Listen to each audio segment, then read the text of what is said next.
43% మైనార్టీలు ఉన్న నిజామాబాద్ లో బీజేపీ 28 సీట్లు గెలవటం భారీ విజయమన్నారు ఎంపీ అరవింద్. బీఆర్ఎస్ కార్పొరేటర్ ని కాంగ్రెస్ కిడ్నాప్ చేసిందని ఆగ్రహం వ్యక్తం చేశారు. తనపై కేసు పెట్టిన పోలీసులు కాంగ్రెస్ నేతలపై ఎందుకు పెట్టలేదని అరవింద్ ప్రశ్నించారు. త్వరలో బీఆర్ఎస్ గతే కాంగ్రెస్ కి పడుతుందన్నారు. ఈ టర్మ్ అయిపోయేలోపు నిజామాబాద్ పేరు ఇందూరుగా మార్చడం ఖాయమన్నారు. 28 సీట్లు గెలవటము, అది 42-43% మైనారిటీ పాపులేషన్ ఉన్న మున్సిపాలిటీలో గెలవటము, ఇది భారీ విజయం. ఇది 17 కాంగ్రెసు, 14 ఎంఐఎం, 1 టీఆర్ఎస్. ఈ పోలీస్ డిపార్ట్మెంట్లో నా మీద కేసు పెట్టిండ్రు. మీ పోలీస్ డిపార్ట్మెంట్ మీరు కాంగ్రెస్ చాప్లు చేయనికున్నారా? నిన్న టీఆర్ఎస్ కార్పొరేటర్ ఇంటి ముందర ఏం చేస్తుండే మీ ఏసీపీ, మీ 4 ఎస్ఐలు గడివెరుకుతురా అంటున్నా. మీరు దేనికోసం ఉన్నారు? జీతాలు ఎందుకు ఇస్తుంది మీకు గవర్నమెంట్?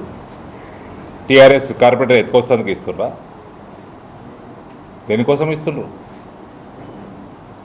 బుద్ధి ఉండాలి కదా. మళ్ళీ అన్న అంటే అన్న అంటారు. మళ్ళా టీఆర్ఎస్ కార్పొరేటర్ ఇంటి ముందర ఏం చేస్తారు? మీ 4 ఎస్ఐలు, ఏసీపీ. టీఆర్ఎస్ కార్పొరేటర్ ఎటున్నాడు ఇప్పుడు? మీ ముఖ్యమంత్రి ఓట్ ఫర్ నోట్ కేసు ముందుకెందుకు పోతలేదు? అది ఏ రోజు ముందు పోతే మీ ముఖ్యమంత్రి ఎత్తుకపోతారు. ఫస్ట్ ఇటువంటి కార్యక్రమాలు చేస్తే, ఎత్తుకపోవడం ఇవన్నీ చేస్తే టీఆర్ఎస్ వాడికి గతి ఏమైందో అదే గతి పడుతుంది మీకు కూడా. ఎంఐఎం వాళ్ళు కాంగ్రెస్ వాళ్ళు కలిసి చేసుకుంటారా? వాళ్ళు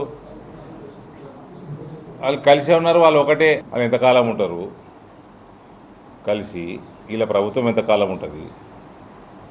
ifs and buts. Definitely Indore will see Indore BJP's mayor in this term and name will definitely be changed. పేరు మార్చాలంటే మనం రెజల్యూషన్ చేయాలి. అదొకటి మార్చేది రాష్ట్ర ప్రభుత్వం కదా.